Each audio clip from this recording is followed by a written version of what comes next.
Mirror, mirror on the wall. Will the Fraser Valley real estate market rise in 2024 or will it fall? As we're approaching the end of the year, it's time for my 2024 real estate predictions for the Fraser Valley real estate market. And after seeing how wrong some of the top economists in all of Canada have been over the past couple of years, I may as well try my luck. What's going on, guys? Alex Dunbar here, your favorite local realtor, back again with another video. If this is your first time on my channel, I make weekly videos pertaining to the BC and Canadian real estate market, as well as showcase community tours across the Lower Mainland. So if that is something you're interested in seeing more of, I suggest you consider subscribing to our channel. But now into the fun stuff, let's get started on our predictions. And just before I get into that, I just want to quickly mention that I'm sure most people probably wouldn't have expected prices to do what they've done this year. So just as a general overview of what's happened with prices in the Fraser Valley real estate market, the benchmark prices for detached homes is up about 6% year over year, and condos and townhomes are both up around 5% each. So my predictions are actually going to be based off of what the numbers say at the end of December, but I don't expect them to change significantly. So starting us off, I'm going to touch on interest rates, and I believe that we're going to see the first rate cut in either March or April. I believe the first one will probably just be a quarter point, and then after that, I think the total for the entire year is going to be 75 basis points. Now, most reports that I'm seeing are actually predicting on the higher end somewhere between 1 to even 2% by the end of the year. However, if I've learned anything following these reports over the past couple of years, they've all pretty much been wrong. So I'm actually going to take a bit more of a bearish stance on this one. And honestly, I won't be upset if I'm wrong. So when the Bank of Canada changes interest rates, this is tied to variable rates. However, it's also important to take a quick look into where fixed rates could potentially be. And so for my second prediction, I believe that by the end of the year, fixed rates are going to be somewhere in the 4 to 4.5% range. So bond yields have already started to come down. However, the banks typically don't make changes right away, and they want to see this sustained for at least a relative period of time. However, I'm already seeing some mortgage brokers pushing rates as low as 4.99%. So to see those fall another 0.5 to 1%, I don't think is out of the question. Now, in terms of inventory, I believe that it will be higher than it was in 2023. Once again, we just went through another year with an inventory problem. Generally, we need to see somewhere around 6,500 active listings in order to have downward pressure on prices. Now, while we did have some fluctuation in prices, with prices coming down in the beginning of the year and then kind of coming back up before going back down again, the active inventory wasn't high enough to sustain that downward pressure. And this is for a variety of reasons, but one of the larger ones being the fact that many people were tied into interest rates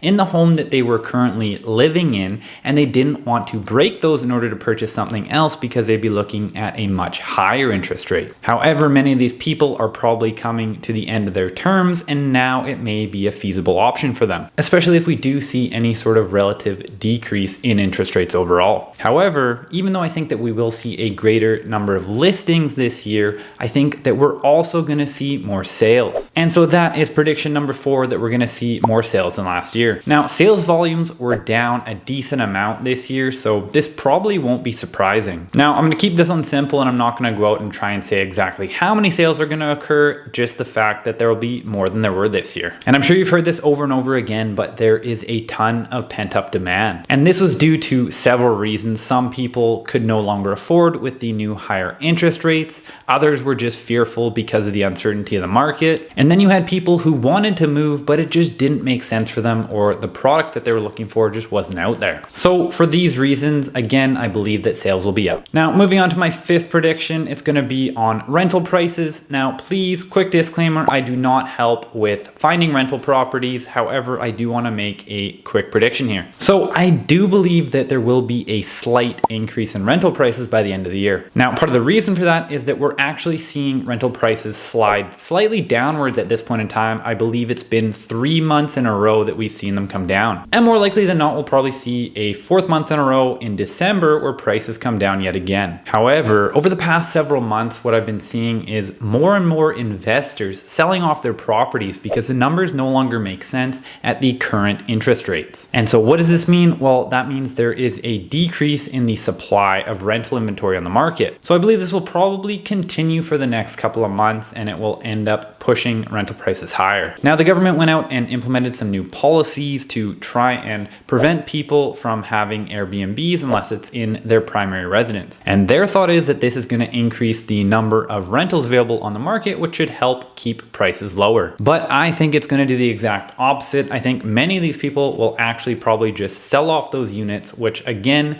will not help with the supply of rental inventory. But what I do think will happen here is that hotel prices will go through the roof, even higher than they already are. Because if you try and get a hotel in downtown Vancouver right now, the prices are already astronomical. So this will probably have a negative impact on tourism and some of the other things related to that, but I guess we'll just have to see. And then moving on to my final prediction, which probably everyone's waiting for, it's in regards to prices. So by year end, I believe we'll have very similar results as we saw this year, with an increase in detached home prices by 6% and an increase in attached prices, so condos and townhomes, by about 4%. Now, what I want you to keep in mind is that this is what I'm predicting for the end of the year. I wouldn't be surprised if we do see prices slide a little bit lower over the first couple months of the year. But as soon as we get into the spring market, and especially if we see a decrease in interest rates at the same period of time, I think this is going to cause the market to start trending back upwards. So what I believe will happen is there'll be a much greater level of activity, especially if rates just continue to stagnate at the same level as they are now. Because every time we go through an interest rate announcement, even though rates aren't falling and they're staying the same, it gives more positive sentiment to the market. And the lower mainland is such a sentiment-based market, it is insane. And I probably should have mentioned this at the beginning of the video, but quick disclaimer, this is not financial or real estate advice. This is solely just for fun. So there you have it. Those are my predictions for 2024, but I'd love to hear what you have to say. Am I an idiot? Did I get it right? What did I get wrong? Let me know down in the comments. And if 2024 is gonna be your year and you're looking to buy or sell in Surrey, Langley, or any of the surrounding cities for that matter, or you just want to talk about real estate, you can scroll down and hit the first link in the description to book a call with me at a time that works best for you. Honestly, I'm pretty excited to revisit this video a year from now to find out how right, or more than likely how wrong I was. But lastly, I just want to wish everybody a happy holidays and happy new year. Hopefully you get to spend it with family regardless of what you celebrate. Thanks so much for watching and your continued support. Before you get out of here, make sure you check out another video on our channel, and we'll see you in the next one.